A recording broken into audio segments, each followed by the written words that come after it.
On hearing Callum come in, she quickly tipped the board of mushrooms and peppers into a frying pan and pretended to dodge out of his way. "Get off, you great brute. Do you want to eat tonight or not?" "Depends what else is on offer, wench." "Nothing else is on offer. Can you get the plates out? This'll only be 2 ticks." "What we having?" "Chicken stir-fry." "Rice or chips?" "Oh, very classy. Chips with a stir-fry. It's noodles. Rice noodles." "They give you chips in the Chinese with stir-fry. If that isn't class, I don't know what is." "No, well, you wouldn't. You want educating," she said from inside a cloud of steam. "Can you get some glasses as well?" "I don't know about a Chinese restaurant. It's more like a Chinese laundry in here."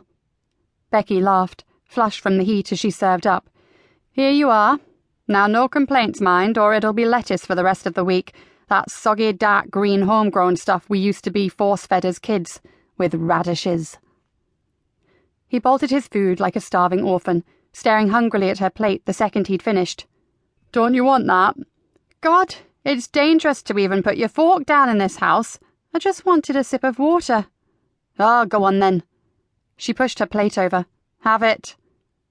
Nurses ate fast, but blimey, policemen were worse. "I had a very deprived childhood," he said. "Our Carol would have it off me if I didn't eat quickly enough, and she pinched me. I'd have pinched you as well.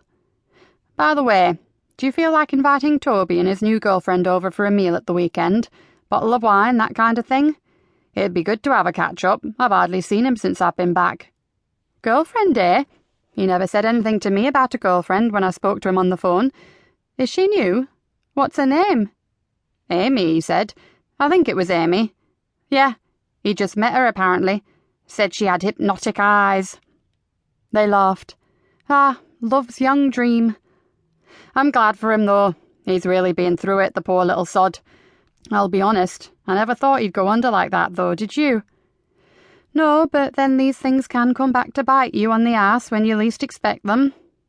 "I'd like to bite you on the ass." "I'd like to see you try." The two of them bantered and bickered as if they'd been married for years. Both of them, she thought as he sauntered down the drive to his car, ecstatically happy. "That's right," she called after him. "Leave me with all the washing up."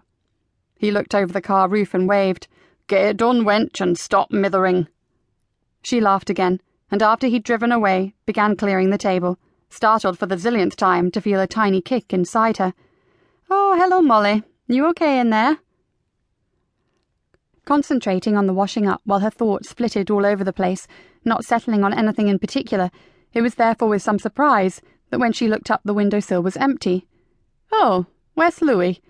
Typical, I was just about to cook him some fish. Did you see him go, Molly?"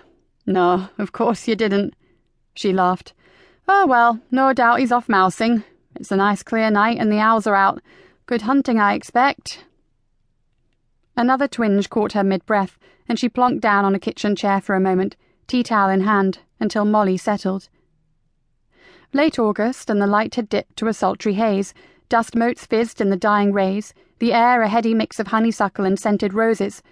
She sat totally still. How wonderful. There wasn't a sound.